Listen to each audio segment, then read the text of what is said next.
amigos, sejam bem-vindos ao nosso canal no YouTube. Meu nome é Renata Barros, estamos aqui com o nosso querido amigo Miguel Galdino.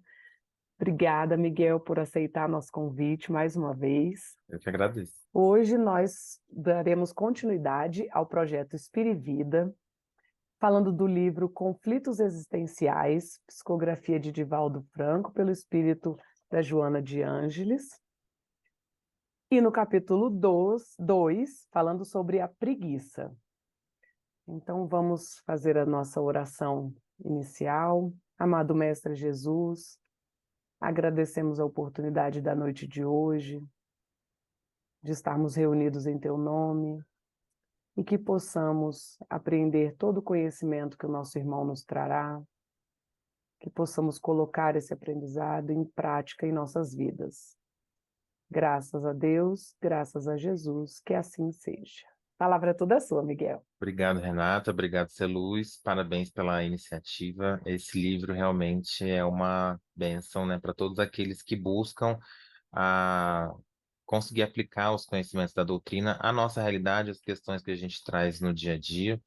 E esse tema ele é muito interessante, o tema da preguiça, porque a gente sempre precisa contextualizar, né? Para a doutrina poder fazer sentido e ser consoladora, ela precisa ser útil para a gente aqui no Brasil em 2023, né? E a gente vive um século de uma movimentação econômica muito forte, né? De valores que a gente vê nas redes sociais que estimulam a produtividade, né, o trabalho, o sucesso profissional, a correria, eficiência. Então, são valores do nosso mundo de 2023. E isso tem uma consequência, né, que a gente vê nos consultórios de psicologia todos os dias, né? Pessoas cada vez mais ansiosas, pessoas que se sentem muitas vezes improdutivas, e quando vem essa palavra preguiça, mexe um pouco com a nossa estrutura, porque muitas vezes a gente, ao se comparar com as outras pessoas, achamos que não estamos sendo tão produtivos, tão eficientes quanto os demais, tão bem-sucedidos. Então acaba que essa ideia de estar sendo inútil equivaleria a estar sendo preguiçoso, o que equivaleria a problemas que precisam ser reparados por meio de mais atividade, e isso é um fator ansiogênico, né? Então, eu acho importante a gente partir desta premissa para analisar, porque muitas vezes a gente confunde, a gente não sabe o que é limite em termos de descanso, em termos de desconexão, e o que é a preguiça no sentido que Joana coloca aqui, patológico, né? Que em determinado ponto a preguiça ela se transforma numa patologia, ela chama, inclusive, né, de desvio de conduta, né, um termo forte, né, ela fala que é um fenômeno anômalo de conduta. Então, a gente precisa entender muito bem o que é, para a gente não acabar, muitas vezes, né, valendo-se de uma consolação e transformar aquilo em algo que nos faz mal, que nos sufoca, né? Então, a gente parte da premissa do Livro dos Espíritos, né? Kardec, já os Espíritos trouxeram com a codificação já desde 1857 que o direito ao repouso é uma necessidade do ser humano, né? Então, assim, a doutrina espírita não é uma doutrina é, produtivista e industrial nesse sentido de que o ser humano não deve parar. Inclusive, na pergunta 684 Kardec pergunta o que que os espíritos achavam daquelas pessoas que obrigavam seus funcionários a trabalharem demais, e eles falam que isso é uma das piores ações, né? Você explorar uma outra pessoa a ponto dela não ter mais tempo para fazer nada, né? Então, e isso aqui durante, né, o início da Revolução Industrial. Então, os espíritos, né, a doutrina já trazia essa consolação de que o ser humano não é uma máquina vital produtiva, nós não somos engrenagem de uma indústria, né? Então, o que mais que nós precisamos, em que ponto inicia a preguiça, né? Então, Joana vem tentar nos contextualizar e dizer que essa necessidade que nós todos temos de cansaço, ela é ok, que nós temos necessidade de repouso, é ok, faz parte, nós temos, né, precisamos recompor as nossas forças. Então, Se sentir cansado, encontrar o seu limite é humano, né? Então, o primeiro chamado nesse capítulo aqui, eu acho que é para aqueles que se sentem mal por não conseguir parar, né? Ou por achar que tem uma pendência. Nós precisamos identificar os nossos limites, nós precisamos saber repousar, parar e recompor nossas forças. Nós precisamos entender que nós não somos mecanismos, como um automóvel que tem um tempo de 10.000 quilômetros para rodar até você fazer a próxima revisão, né? Então, nós precisamos saber que um dia a gente está mais disposto, um dia a gente vai produzir um pouco mais, no outro nem tanto, e nós não devemos nos martirizar por causa disso. A gente tem que respeitar os limites do nosso corpo. Então, quando é que começa a ter um problema, né? Então, Joana, ela fala que é quando a pessoa, ela opta, ou seja, ela escolhe, né, se negar a atitudes indispensáveis ao progresso. Então, esse verbo se negar, ele demanda uma atitude consciente, né? Ele fala que assim, eu tenho a opção de fazer alguma atividade e eu escolho não fazer, né? Então, é sempre bom a gente tentar ilustrar porque ela é possível de nos acometer em todas as fases do desenvolvimento da vida. Então, nós podemos pensar, por exemplo, em criança, né, em que, por exemplo, não quer ir para aula, que às vezes são negligenciadas pelos pais que deixam ficar em casa, então fica o dia inteiro, né, de pijama, fica o dia inteiro ali na televisão, no celular, no videogame e não quer sair e fica naquele marasmo. Existem adolescentes que também fazem isso, que também são negligenciados, que muitas vezes acabam tendo que ficar em casa e por ausência de oportunidade ficam sem conseguir sair do lugar. Pensamos também muitas vezes em adultos, geralmente em situações, né, de desemprego, em que a pessoa acaba né, tendo alguma grande frustração e ela se entrega àquele momento de se fechar e ela acaba se negando, a gente vai aprofundar mais isso, mas aquela pessoa que acaba que não quer mais sair de casa, que a própria, o próprio Estado identifica se aquelas pessoas que já até desistiram de procurar emprego, porque às vezes não acham. Esse aqui, no caso, são pessoas que nem saem para procurar, né? E a gente também pode pensar nos idosos, né? Que são muitas vezes pessoas que já têm uma debilidade física, naturalmente têm uma dificuldade de movimentação, e elas acabam por ser tudo mais difícil, se negando a fazer, né, a fisioterapia, se alimentar ali direito, fazer a movimentação mínima ali para conseguir manter essas funções. Então, quando a gente pensa nesses exemplos, acho que fica um pouco mais fácil de entender o que, que a Joana está falando aqui, né? Então, ela exemplifica isso, né? Ela fala desse caso das pessoas que dormem por muitas horas, então, assim, não é muitas horas depois que você chegou de uma viagem, não é muitas horas, tipo, num sábado em que você está descansando de uma semana. É aquela pessoa que vai transformando isso num hábito, né? Então, acaba dormindo tanto que não tem tempo para fazer outras coisas, né? Então, ela fala aqui de uma forma meio dura, né, para quem lê, que ela está praticamente puxando a orelha de quem está nessa situação, né? Então, ela fala, tipo, que não aproveita seu tempo de maneira correta, com leituras, reflexões e preces, né? Como se toda pessoa que não fosse preguiçosa aproveitasse seu tempo com leituras, reflexões e preces, mas porque ela acha que, enfim, isso ajuda a pessoa a sair desse momento, né? Mas ela dá essa exemplificação. Então, assim, não se sintam, né, culpados se num sábado você resolveu dormir até o meio-dia, por estar recuperando uma semana de trabalho, né? O problema aqui é quando você transforma isso num hábito e você deixa de fazer todo o mais para ficar nessa inércia. E ela fala qual que é o problema da inércia por si só? É porque ela tem consequências psicológicas. É por isso que isso aqui está dentro da série psicológica, né? Então, a primeira consequência, né, dessa preguiça patológica é você começar a perder o senso de valor, né? Então, isso acontece nessa situação de todas as que eu falei, da criança, do adolescente, do adulto e do idoso, está nessa condição de preguiça. A pessoa, quando ela começa a entrar nesse ciclo de não fazer nada, de se negar a fazer as atividades, ela começa a cada dia se achar um pouco menos válida, um pouco menos útil, né? E como eu falei no começo, a gente estando num ambiente que as outras pessoas ali estão correndo para conseguir, sabe, ganhar o salário, botar comida dentro de casa, vai criando essa sensação de que a pessoa não tem valor.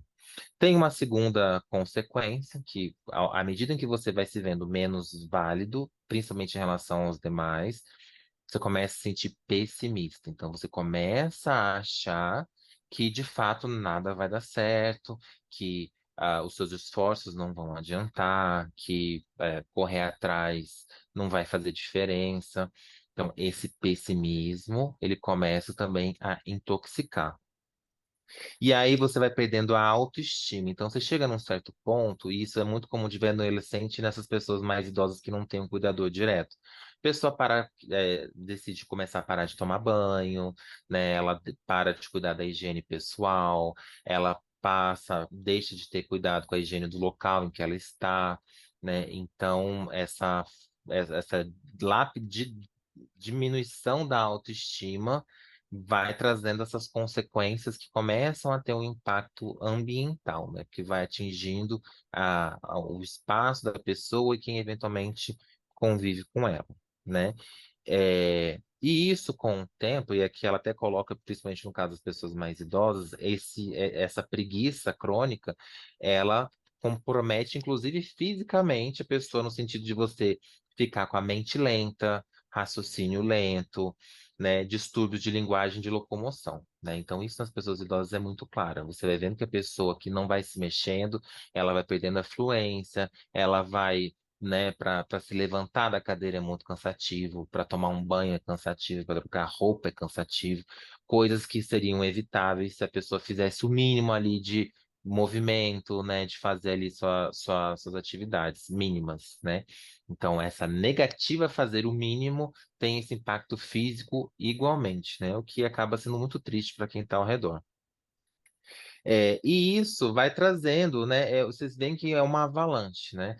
Então, esse pessimismo somado à falta de valor próprio, à falta de autoestima, vai fazendo com que ela perca entusiasmo pela vida. Então, isso pode ser um fator que pode desencadear, inclusive, uma depressão, né? Então, essa preguiça, nesse momento, ela pode ser um pré-fator, né? Uma concausa à depressão, mas elas são diferentes. Nesse momento ainda existe assim só a perda do entusiasmo, né? Aquela pessoa que começa a ficar ranzinza, começa a ficar reclamona, né? Sem motivação para fazer nada, tudo que ela acha que vai fazer não vai dar certo. É, então, é bastante ruim, né? Então, a Joana, ela começa o capítulo mostrando o porquê é um perigo, né? Não é simplesmente como do tipo assim, isso aqui é pecado, né? Isso aqui está errado, quem tem preguiça necessariamente vai para o umbral, está condenado. Não, tem uma explicação lógica porque nós somos partidários de uma fé raciocinada. E nós temos instrumentos psicológicos para entender, né, as premissas, né, da doutrina, as premissas do bem viver, né? E aí ela parte para essa explicação psicológica, né? Ela diz que ela começa a pensar que a pessoa que está nesse estado, ela sofre de uma coisa que ela chama de egotismo. O que que é isso? Ela começa a achar que essa pessoa, quando ela está ali naquela posição de inércia, de negativa, de coitadinho, as outras pessoas que estão ao redor precisam se mobilizar para poder ir atrás delas, para poder servir elas. Então não deixa de ser um paradoxo. Quando a gente olha, a gente fica com pena, mas psicologicamente, aquela pessoa muitas vezes está num papel de superioridade. Quero que os outros se compadeçam, quero que os outros se movimentem, quero que os outros façam por mim. Então acaba que a preguiça muitas vezes é uma forma daquele ego botar as pessoas ao redor para servir a elas, num sentido de que a sociedade não conseguiu servir, né? Então passa a ser de alguma forma, se a gente analisar friamente a dinâmica,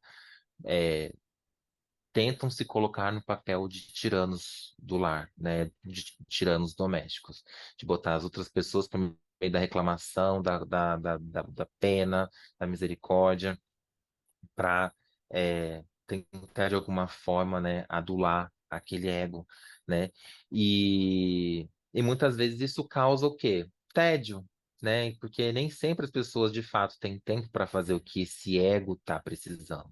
Então começa a se transformar uma dinâmica entediante, e é esse que é o perigo, inclusive, da depressão, esse é o perigo, inclusive, de pensamentos suicidas, porque a pessoa começa a entrar num looping de tanta auto de desvalorização que ela, tanto tédio, tanto desinteresse, falta de horizontes mentais, que aquilo vai se transformar numa situação muito perigosa, né?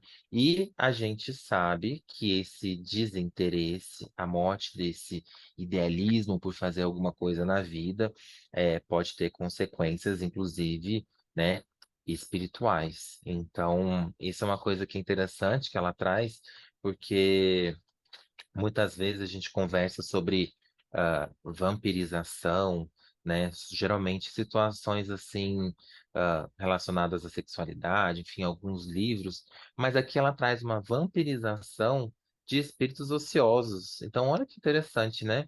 Ela fala que a pessoa, quando já está nesse nível de preguiça crônica, né, de se negar a fazer as coisas, de se mexer, etc., você atrai espíritos para se comprazerem no banquete de energias animais do paciente, né? Então é como se a pessoa estivesse sendo devorada viva, assim. É uma imagem meio ah, pesada, assim, é como se fosse uma espécie de decomposição, assim, que é o que acontece quando a gente morre, né? A pessoa ali está morta psiquicamente.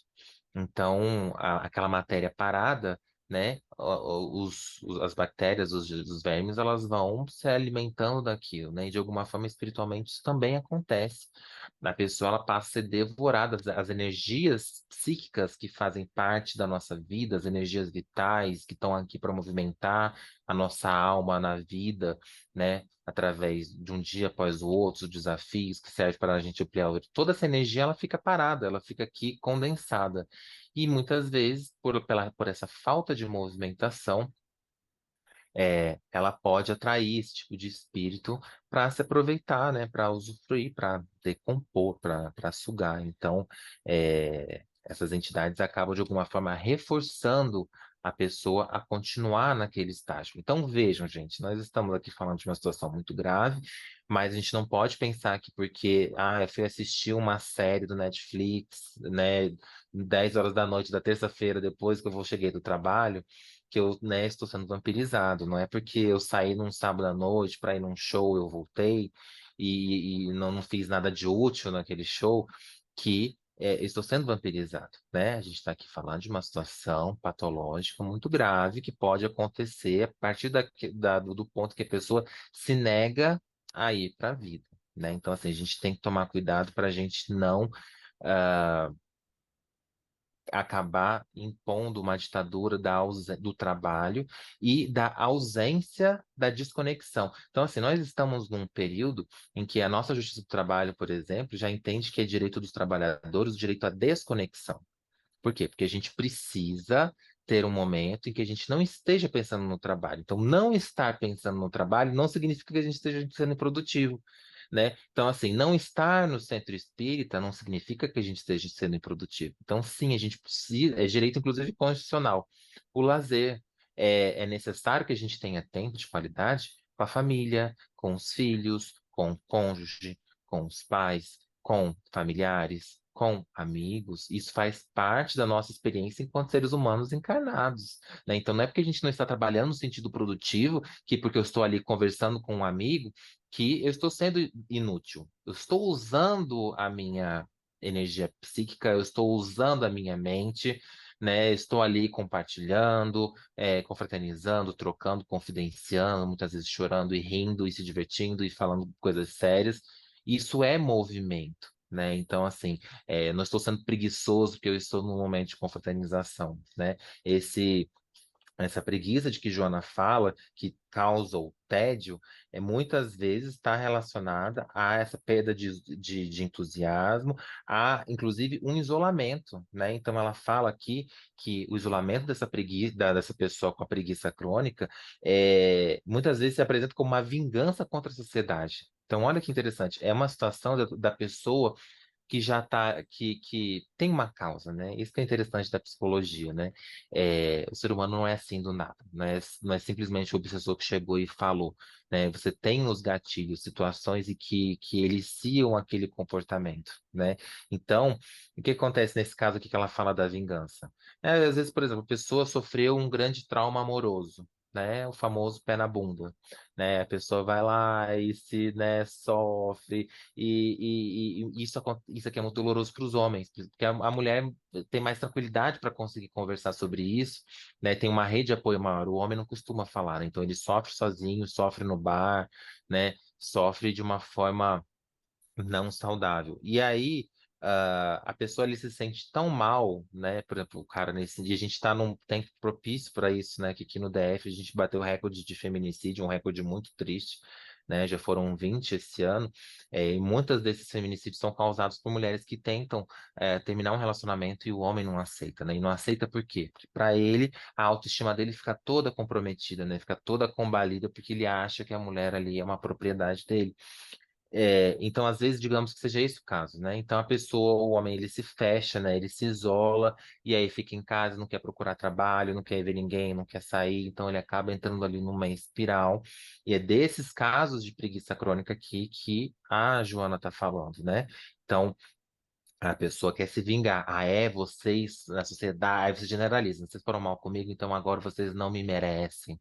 Existe esse movimento, existe um movimento que ela fala aqui, que é essa questão da injustificada decepção, né? Às vezes, sei lá, a pessoa, né, sofreu uma decepção no trabalho, né? Foi surpreendido, né? Foi pego de surpresa, aí resolve não interagir mais. Excesso de auto-julgamento superior, então também está relacionado a isso, né? A pessoa se frustra, né, naquele sentido de que estava esperando ali reconhecimento, não tem, então ela vai lá e se fecha e não quer fazer mais nada e desiste, né?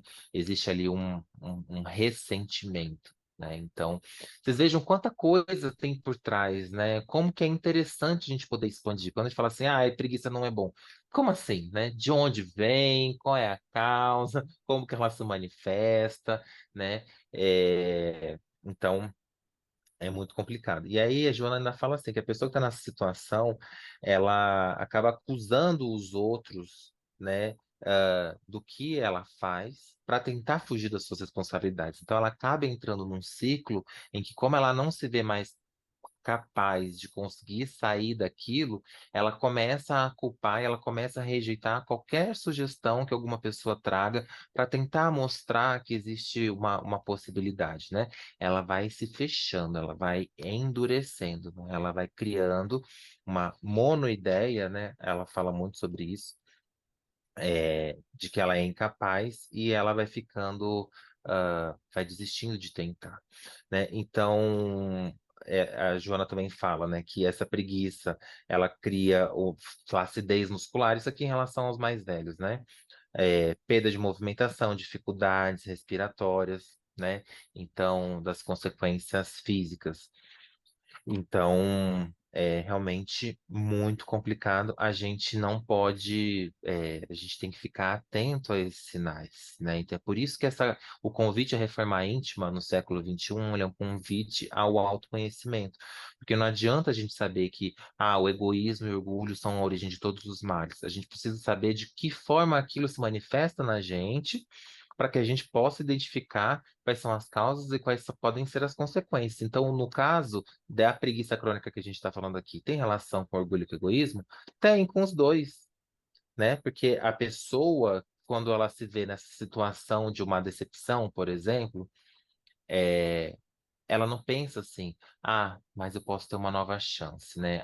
Porque eu sou capaz. Não, ela pensa assim, aquilo tinha que ter acontecido do jeito que eu queria. Como não aconteceu do jeito que eu queria, tá tudo errado, o mundo não me merece mais. O que que é isso? É o orgulho, né? Essa questão de, eu não vou fazer nada, entendeu? Eu não preciso sair daqui, tem quem faça por mim. Sejam os filhos, sejam os pais, seja algum parente, seja o estado que for. É egoísmo, né? A gente não para pensar que no momento que eu estou ali num papel de inércia, né? De água parada, alguém vai ter que trabalhar mais para cuidar de mim, né? Então, assim, a gente vê que existe uma questão moral de fundo por trás desse comportamento, né? Mas aqui tem essa questão, então a pessoa, né, que se critica, né, acaba ficando de mau humor, então ela acaba, se tornando uma companhia chata, então ela acaba criando um ciclo que até ajudar vai ficando difícil, né? Então, e ainda mais com a influenciação espiritual, tá criado ali o núcleo perfeito para a pessoa poder ser a vítima dessa vampirização e desenvolver, inclusive, uma depressão, né? Que a gente sabe que é uma doença que é muito grave, que tem consequências, que o tratamento vai ficando cada vez mais difícil, né? É, e a gente precisa cuidar. E aí ela fala que a pessoa acaba que pode ir se adaptando a essa inutilidade e vai desenvolvendo uma castração psicológica, né? Essa castração é isso, é você achar que o mundo tinha que ser do seu jeito, como não funciona do seu jeito, você acha que você não é capaz de fazer mais nada. Então você entra ali numa inércia. Essa castração psicológica, ela se manifesta de várias formas, né? Até pessoas que trabalham muitas vezes estão castradas psicologicamente, né? Porque às vezes não estão felizes, não estão satisfeitas, mas acham que não têm condições de conseguir algo melhor, não tem medo de tentar algo novo. E acabam se castrando, mas aqui a gente está falando dessa castração que impede a pessoa sair do lugar, né? Aquele jovem que não tem coragem de estudar porque acha que ficou para trás, né? Porque acha que é burro. Isso é muito triste de ouvir, né? Quem já fez trabalho com criança, a pessoa falando assim, ai, tia, eu não vou aprender, eu sou burra, né? Porque alguém falou, às vezes o pai falou, a mãe falou, e ela bota aquilo na cabeça dela e cria, no caso de uma criança, de um adolescente, uma castração inconsciente. Mas que às vezes acontece, né? Então a gente tem que tomar muito cuidado, inclusive na forma de abordar o assunto, né? E aí a pessoa vai desenvolvendo essa insensibilidade em relação a si e vai ficando difícil de ser alcançado, né? Mas Joana, além de fazer esse mapeamento, né, mostrar os perigos, mostrar as causas, mostrar como isso se manifesta, ela também traz a terapia, né? Ela também traz opções de salvamento, de como você faz para sair daí. Quem não tem o espiritismo, infelizmente, muitas vezes, e mesmo quem tem também, às vezes tem que chegar no fundo do poço, né? Doenças psicopatológicas, como por exemplo a própria depressão, dependendo do patamar em que está, se a pessoa não conseguir chegar no fundo do poço, é muito difícil ela conseguir sair, né? Porque se você ficar tomando remédio o tempo todo para você ficar ali mais ou morno, você nem sofre demais, mas você também não consegue ter força para subir, né? Então, a medicação ela precisa ser acompanhada de um profissional, de um psiquiatra, tem que ter acompanhamento psicológico, né? Não é uma ciência exata objetiva, mas muitas vezes as pessoas, quando demonstram quadros de cura, são pessoas que relatam que chegaram no fundo do poço, que é o que a Joana fala aqui. E às vezes começa a sentir vergonha, começa a sentir constrangimento pela inutilidade, e naquele momento que elas se veem completamente debilitadas, às vezes essa questão da higiene é uma coisa que pesa, né? Alguém chega e repara o fedor, o desgranhamento, a bagunça de onde esteja, etc. Às vezes a pessoa se sente tão mal que ela fala, eu preciso fazer alguma coisa, né? E tem aquele estralo, tem aquele insight, tem aquele momento que a chave virou. Obviamente, para todas as psicopatologias, ela sugere a terapia psicológica. Por quê, gente? Porque a pessoa que ela está nesse patamar, vocês viram que ela entra numa espiral, né? Então, ela não vai vendo valor, ela vai ficando pessimista, ela vai tendo menos interação com outras pessoas, tem ali uma influenciação espiritual. Então, quando ela decide ir para terapia, já tá o processo de cura começou. Ainda mais nesse caso de preguiça, né? Porque a pessoa, inclusive, vai reagir para fazer, inclusive, a terapia, né? Então, aquela que pede ajuda, já temos um primeiro passo. E aí a pessoa na terapia vai tentando identificar isso, né? O que foi, quais são essas causas, né? O que pode estar influenciando ela não querer ir, ela vai começando a avaliar quais são os potenciais dela, vai tirando mecanismos de defesa, vai tirando, né, crenças limitantes e vai conseguindo reencontrar o seu potencial, né? A Joana ela traz aqui uma sugestão que é muito junguiana, né? Que é a desidentificação, né? Que ela fala que é destruição da identidade do preguiçoso, ou seja, você vê, se desidentificar. Aí você pensa assim, que você está num momento de limitação, você está num momento de fragilidade, você está num momento de inutilidade, não tem como negar muitas vezes, né? A gente está, mas este momento não te define, esta limitação não te define, essa dificuldade não te incapacita, você não se torna uma pessoa preguiçosa crônica para o resto da vida, ainda mais a gente sabendo que existe reencarnação, ainda mais a gente sabendo que a gente reencarna todos os dias. Então, desidentificar-se como este ser preguiçoso, inútil, papapá, né? Qualquer chicotada que a gente queira se dar, é um passo importante. A gente vê que a gente esteve ali, mas que a gente não está condenado a estar para sempre ali, que a gente pode ser muito mais, a gente tem potencial para isso. Então, obviamente, como todo bom espírita, leituras edificantes, e não apenas leituras é, religiosas, né, ou leituras espíritas, aqui a gente está falando de leituras espíritas, porque somos espíritas, mas se é uma pessoa que está nessa situação de outra religião, qualquer tipo de livro de autoajuda, qualquer tipo de livro que faça bem para a pessoa já é alguma coisa que tire ela daquela inércia. São novas ideias passando pela cabeça. A gente precisa arejar, precisa sair dessas mono-ideias, precisa conseguir sair dessa identificação com essa crença central de inutilidade, né, de incapacidade. Convivência. Então, para essas pessoas, e nós que somos espíritas, nós temos essa responsabilidade. Se a gente vê que a pessoa está ali, a gente não é o salvador, a gente não tem essa responsabilidade, mas a gente pode ajudar. Então, se é alguém que tem algum tipo de afinidade, algum tipo de laço com a gente, você ir e tentar pelo menos conversar com a pessoa sobre qualquer assunto, qualquer trivialidade, a convivência faz bem para essa pessoa, porque às vezes você é alguém que com o seu olhar a pessoa consiga assim chegar com a sua conversa acolhedora, fraterna. Você pode ser alguém que a pessoa que está ali pense, nossa, com ela eu posso contar. Quem sabe ela não me ajuda a sair do buraco, né? Então a gente nunca sabe o momento que isso vai acontecer, mas se colocar à disposição é um imperativo para o bom espírito, né? É, Obviamente, a oração, a pessoa que tem preguiça vai ter preguiça, inclusive, de fazer oração, então você faz por ela, às vezes você faz com ela.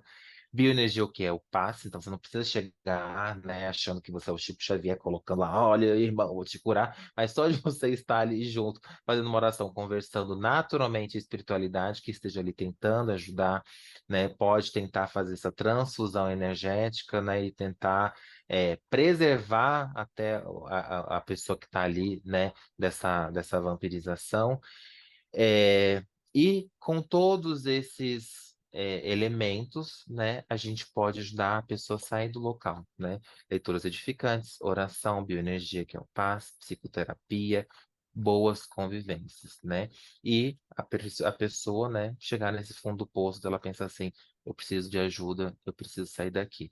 Então, é uma situação que qualquer um de nós pode passar, nós não podemos nos colocar numa situação de superioridade. Ah, eu jamais vou passar por isso. Todos esses conflitos que a gente vai trabalhar aqui nesse projeto, nós, enquanto seres humanos encarnados, podemos passar por eles, então a gente nunca pode julgar, e a gente sempre deve se colocar à disposição, lado a lado. Né, uma disposição afetiva. Né? A gente não é superior, a gente não é salvador, mas a gente pode ser um apoio, né? E isso já pode fazer a diferença. Então, era isso que eu queria compartilhar com vocês nesse nosso encontro de hoje. Obrigado, Renato, novamente pela oportunidade. Imagina, Miguel, nós que agradecemos, né? Tanto conhecimento compartilhado. É um capítulo interessante, né? E é justamente isso que você falou. Nós não somos superiores a ninguém, né? Um dia nós podemos passar por essa situação, um dia entes queridos podem passar e nós temos que ser a rede de apoio, né? E termos também essa rede de apoio para caso algum dia nós passemos por isso.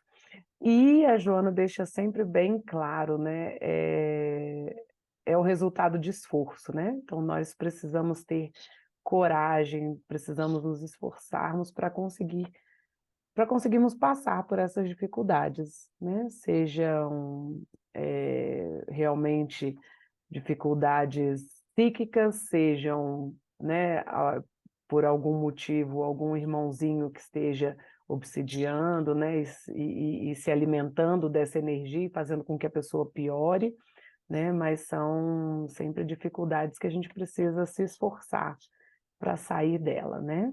Então, que possamos ser essa rede de apoio e que possamos ter essa rede de apoio também na nossa caminhada. Você poderia fazer a nossa oração final? Claro. E aqui, mais uma vez, agradecemos a espiritualidade que faz parte desse projeto, que consiga, nesse momento, intuir cada pessoa que esteja nos assistindo, para que possa ter o coração tocado, que possa ter a mente, a alma tocada, adocicada, mobilizada em prol dessa energia, pelo nosso autoconhecimento, pelo nosso autodescobrimento, pelo nosso desenvolvimento de nossas potencialidades afetivas, para que a gente possa ser sempre instrumentos de crescimento próprio, de crescimento dos que estão ao nosso redor, e que nós consigamos sempre ter força para conseguir mobilizar a energia nos momentos de dificuldades, de desafios que nos atingem no dia a dia.